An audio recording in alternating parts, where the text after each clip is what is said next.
Listen, I'm coming in hot on this one. All this bad sales advice that's out there that are getting very popular, likes and reviews and shares and things of that nature. And it just boggles my mind because the latest one here, and this is not a new one, but it's new again, I should say, where this quote unquote LinkedIn sales guru is going ahead and saying that their number one bad question to ask is, does that make sense? And I have to ask myself, why would somebody post that that's a bad sales question to ask when I've personally been using it for more than 30 years and it's made me literally millions of dollars in commission checks by using that every time I'm on the phone call. Literally every call I make, if I get to the presentation phase and I'm doing a presentation, I'm going to be using what are called tie downs. Tie downs confirm that the prospect is with you, either agrees with what you are saying, or based on when you ask the tie down, based on how they respond, lets you know that, hey, this is not a green light, don't keep moving forward. It's a yellow light, you need to stop and inquire because they're not sure about something, or it's a flat out red light. See, that's the benefit of a tie down. When you're in the middle of a presentation and you just get done explaining a feature benefit and you ask a tie down such as, does that make sense? Or do you see how this would help solve that? Or so far, so good. Like any one of those examples are tie downs. The reason you're asking is to gauge their response. It's not just that you're just asking the question and then you're thinking about the next question or the next thing you have to say in your presentation. That's not what a tie down is.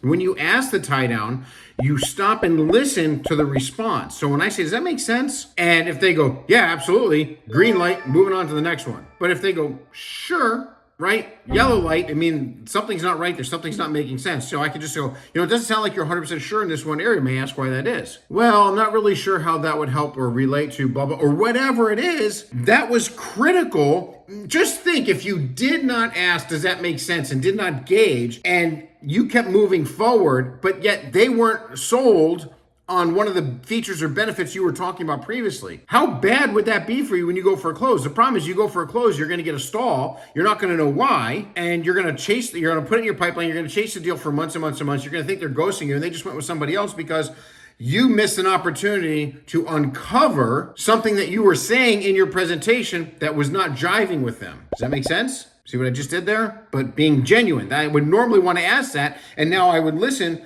for your response, and you go, yeah, it makes total sense. Okay, got it, ready to move on to the next one. Or, I think, okay, it doesn't sound like you're still sure, let's talk about it. Or, no, that won't make sense, and this is the reason why. Okay, tell me about that again, and then I can see if what they're saying is valid, or if it's not, I can see why you're thinking that way. Let me explain it this way, see if this changes your mind a little bit. I think it might, watch this. And then I go into that scenario. But most salespeople, one, they do a horrible job of qualifying. When you get to the presentation, they rush through the entire sales presentation from start to finish. They're talking about things that don't even matter to the prospect, and then they wonder, they're just trying to build value by going over all these other things, where it's so much better that during the qualifying phase, once you've got problem recognition, you identified their role in the decision-making process, their time frame, what their ideal solution looks like, and you pre-qualify them on a price range, and if all those boxes check mark, then it's time to get to that presentation where during the presentation, you're going to sporadically after certain sections, you're going to go ahead and ask that tie down to make sure that the prospect is with you. And then if they're not, at least you know what to do. Because the alternative is, if you don't ask one of those tie down questions